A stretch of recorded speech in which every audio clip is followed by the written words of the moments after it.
Breaking news from WRAL. Coverage you can count on.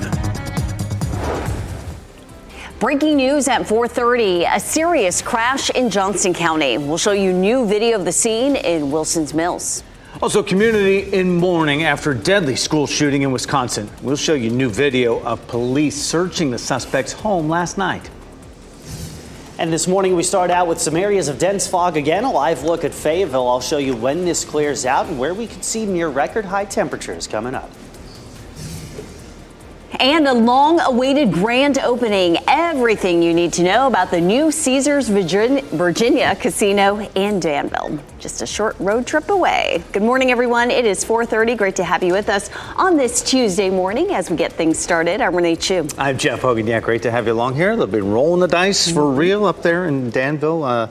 90 minutes, a short trip from Raleigh here. Let's go over to Chris Michaels right now. Yesterday we had a lot of fog. It was a dreary morning, and the visibility again in question today. It looks like it, especially in the Sandhills where you see that quarter-mile visibility or less. Fayetteville, Clinton, you're going to want to watch out, especially along and to the east of I-95 this morning. But if you plan on driving throughout the Triangle, fog is not expected to really be an issue. Here's a live look at Clinton, one of those places where we're seeing that reading of about a quarter-mile visibility or less. And yeah, you see some fog blanketing parts of downtown. But once that clears, most of us see high temperatures today in the upper 60s and lower 70s. More of a early to mid-April feel out there this afternoon. Can't rule out a stray shower. Better chance of showers arriving tomorrow night. With one of two cold fronts, another one moves through this weekend, delivering some Arctic air. I'll show you whether or not that lingers into the Christmas Day holiday. That's coming up in my full forecast. With breaking news we're following this morning, police are investigating a serious crash near Wilson's Mills. This happened around 2:15 this morning at Strickland Road near National Drive. Police say this crash only involved one vehicle. You can see the windshield and front bumper of that car badly damaged. We are working to learn if anyone was hurt in that crash. This morning, 2 out of the 6 people injured in a school shooting in Madison, Wisconsin, are still in the hospital with life-threatening injuries. Police say those 2 people are students. We'll get another update from police this afternoon at 2 o'clock. Investigators searched the home of the accused shooter, 15-year-old Natalie Rupnow, last night. Officers have been speaking with Rupnow's father as they try and figure out a motive. Officers say Rupnow shot and killed a teacher and a student yesterday and injured several others at the Abundant Life Christian School. Officers say Rupnow was a student there. They say she opened fire in a study hall just before 11 a.m. Police say Rupnow died on the way to the hospital after shooting herself. We are waiting to learn the names of the victims. Tonight, the Boys and Girls Club in Madison, Wisconsin will host a candlelight vigil as the community heals from this tragedy. It'll be at the state capitol. Community members are invited to come together and reflect and support one another. The mayor of Madison and school district superintendent plan to attend. A person is dead after being hit by a vehicle in Fayetteville. The crash happened just after 9 last night on South Rayford Road at Pinewood Terrace. The person who was hit was taken to Cape Fear Valley Medical Center, where that person died. Police say the driver who hit the person stayed at the scene. The name of the person who died has not yet been released. Jury deliberations will begin this morning in the trial of Taseer Zarqa, the Raleigh store owner accused of stabbing a customer to death. Zarqa was on the stand for much of the day yesterday before closing arguments began. His lawyer says it was self-defense and that 27-year-old Mark Garrity was trying to steal a Gatorade. A struggle took place when Zarqa tried to see what was in Garrity's bag.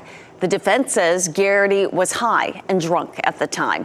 Prosecutors say excessive force was used. Zarqa could face up to 20 years in prison if convicted. If you're feeling lucky this morning, maybe a trip to Danville is a good idea. Today's the official opening day of Caesars Virginia Casino. And WRAL's Kelsey Coffey joins us live from I-40 in Wake County. Kelsey, festivities kick off in just a few hours with a parade there. Yes, Jeff, that parade will start at 10:15 this morning. So if you feel like taking a road trip, you can hit I-40 here. And Caesars, Virginia is just an hour and a half away from Raleigh. So we'll give you a look now at inside of the casino. There are nearly 1,500 slot machines, 79 live dealer tables, games, a sports book, and a World Series of a poker room. There was a temporary setup for the past year and a half in the parking lot, and it lured guests from all over the region, including North Carolina. We have a 320-room hotel with a pool and a spa. So all that allows us to bring more individuals, more guests than we just see in our temporary. Doors will officially open at the resort at noon today, and guests will be able to enjoy a fireworks show and a drone show tonight at 8 o'clock. Kelsey Coffey, WRAL News, live in Raleigh. One person is dead after a crash between a moped and a car. This happened yesterday in Fayetteville at the intersection of Hope Mills Road and Poplar Drive. The driver of the moped died. A parent is facing charges after officials at Wilson's Fike High School say he attacked a student. This is video showing what happened there. The school's principal confirmed this in a phone call to parents yesterday. The principal says 43-year-old Quentin Lofton entered the school, ignored staff instructions, and then went to the office and confronted a student on his way in the hallway. The video shows him grabbing the student by the shirt, forcing him into a staircase. That student appears to have a seizure before getting up and walking away. The teen's sister says his family is helping him recover now. He's pretty traumatized right now. He's very shaken up by the whole event. Lofton faces charges of assault by strangulation and disorderly conduct. Today, the UNC Board of Governors will discuss ways to allocate the budget for the remainder of the academic year. The board will hold a special session at 4 o'clock to discuss its operational budget. Another interest rate cut could be on the way this week. The Federal Reserve's two-day December meeting starts today. The agency is widely expected to cut interest rates by another quarter point tomorrow. This would be the third rate cut decision in a row, and the Fed began easing those rates in September for the first time in 4 years. The Minnesota Vikings are showing love to NFL Hall of Famer Randy Moss, who recently revealed a cancer diagnosis.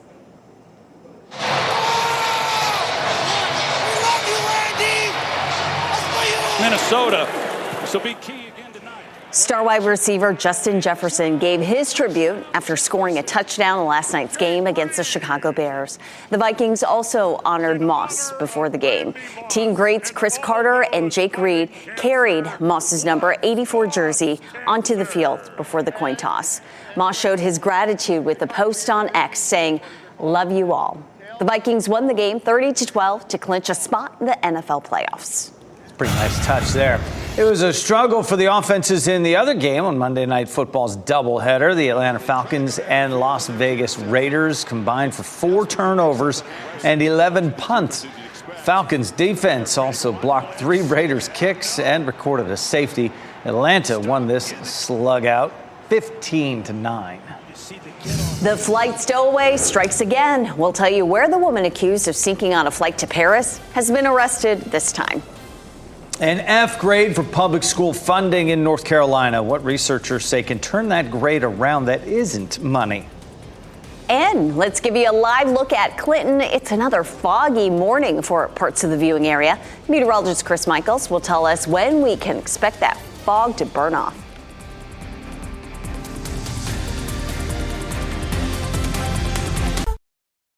From the WRAL Severe Weather Center, North Carolina's most experienced team of meteorologists.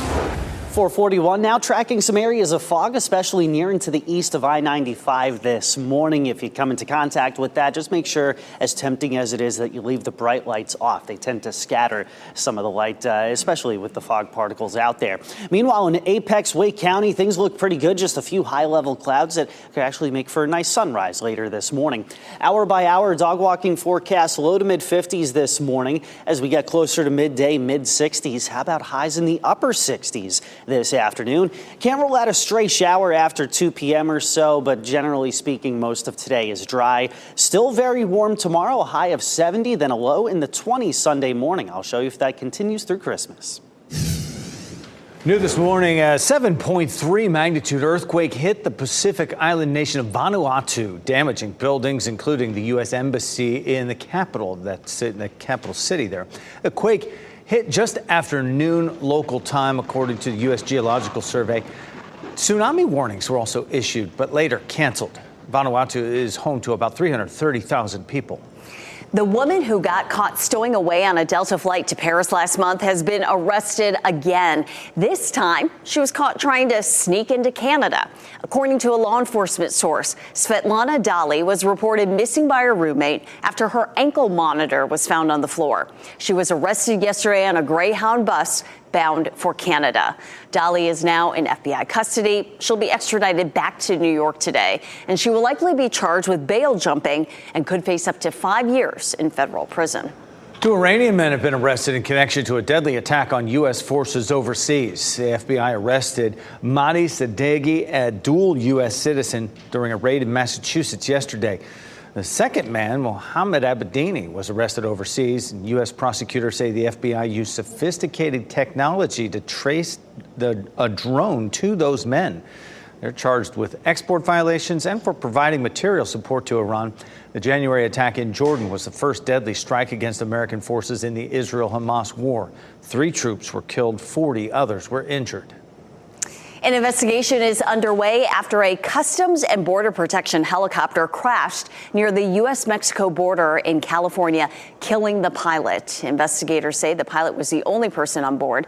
The helicopter took off about 20 miles west of the crash site, east of San Diego County. The chopper was conducting a border security mission when it went down yesterday morning. The helicopter was reportedly flying very low to the ground in clear conditions.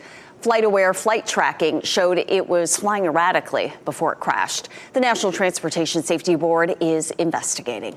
President-elect Donald Trump is still facing sentencing for his hush money conviction in New York.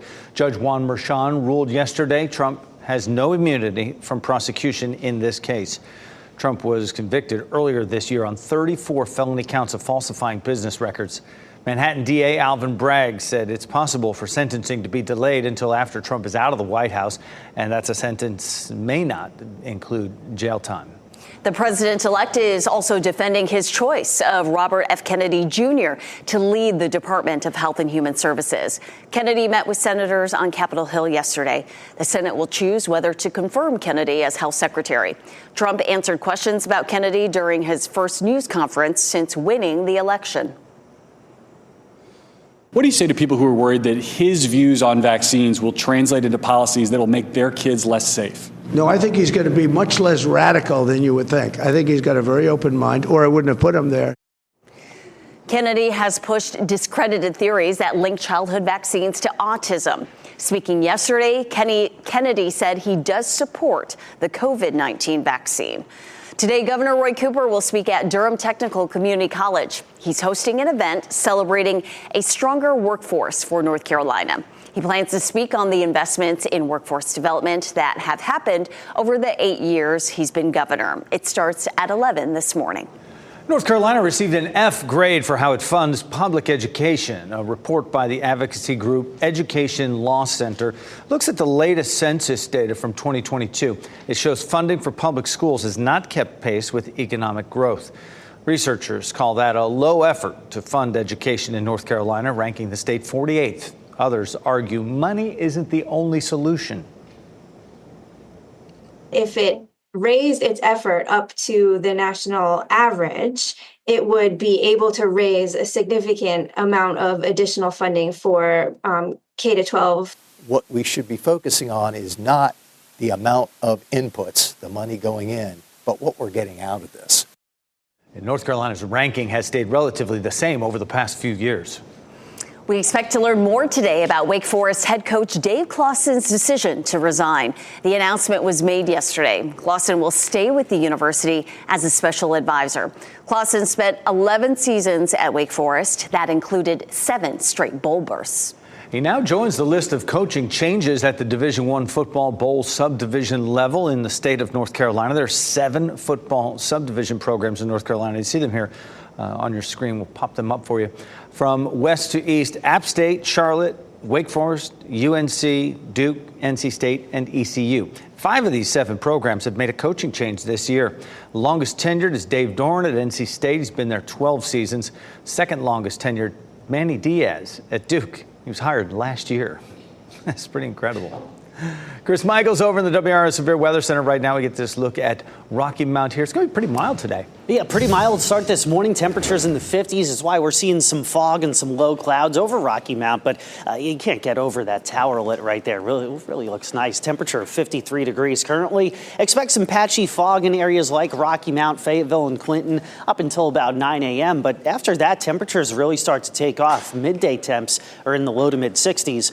Raleigh, the forecast is 69. The record 73 set back just 3 years ago. Fayetteville, we're not hitting the record of 80 degrees. Instead, we'll hit 72. Still very warm for this time of year. Very weak boundary nearby could give us a stray shower. Otherwise, increasing clouds heading into the evening. Could see a few showers prior to the morning commute Wednesday. Most of the widespread rain, however, Wednesday looks like it'll stay to our north. Here's 7 p.m. tomorrow, and you start to notice another front getting closer. That'll result in some showers, maybe some rumbles of thunder south of the triangle after 8 or 9 p.m. That's the first in 2 cold fronts that we're tracking, the second of which is going to be a stronger one, resulting in a much colder weekend, especially by Sunday. Highs will be in the 30s and 40s, but will be dry. Now, does that cold air stick around for Christmas Day? Unlikely. It looks like that's going to retreat back to the north. Weak system to our west could produce a few showers late Christmas Day, but a white Christmas highly unlikely. When you look at a group of forecast data, the odds 1% or less. So yet again, white Christmas is just in our dreams this time around. Typical for North Carolina. High temperature tomorrow, 70. There you see the rising rain chances by the evening. Temperatures in the 50s Thursday and Friday. Hey, winter begins 4:20 Saturday morning, and it looks like the weather got the memo. Lows in the 20s, highs in the 40s heading into next week. We'll have a more detailed outlook for Christmas Day coming up in the next half hour of news. Chris, thanks. Monkeys on the loose in South Carolina. How many are still out in nature a month after escaping from a research facility? Plus, to tell you when you can lace up your skates at a new skating rink in Durham.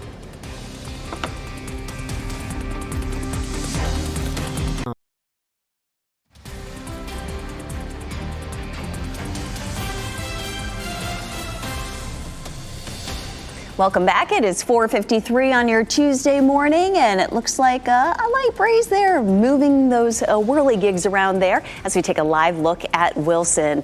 A mild start out there, and it's going to feel a little more like spring today and tomorrow. Today, the Triangle Math and Science Academy in Cary unveils a new state-of-the-art smart lab. The lab is designed to give students in kindergarten through 6th grade more hands-on opportunities in STEAM learning. That's science, technology, engineering, arts, and mathematics. A ribbon cutting for this new lab is happening at 10 this morning. 4 monkeys that escaped from a South Carolina research facility last month are still together in the woods outside that building. The monkeys broke free from the facility on November 7th. 39 others that also escaped have been captured and returned.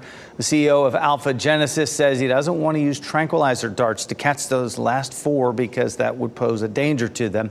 Staff members are waiting for the last 4 to get into traps that they have set up for them. It is that time of year. More gatherings, more cooking, more eating, and more gift giving. 5 on your side's Keely Arthur shares Consumer Reports' favorite cooking and kitchen gadgets.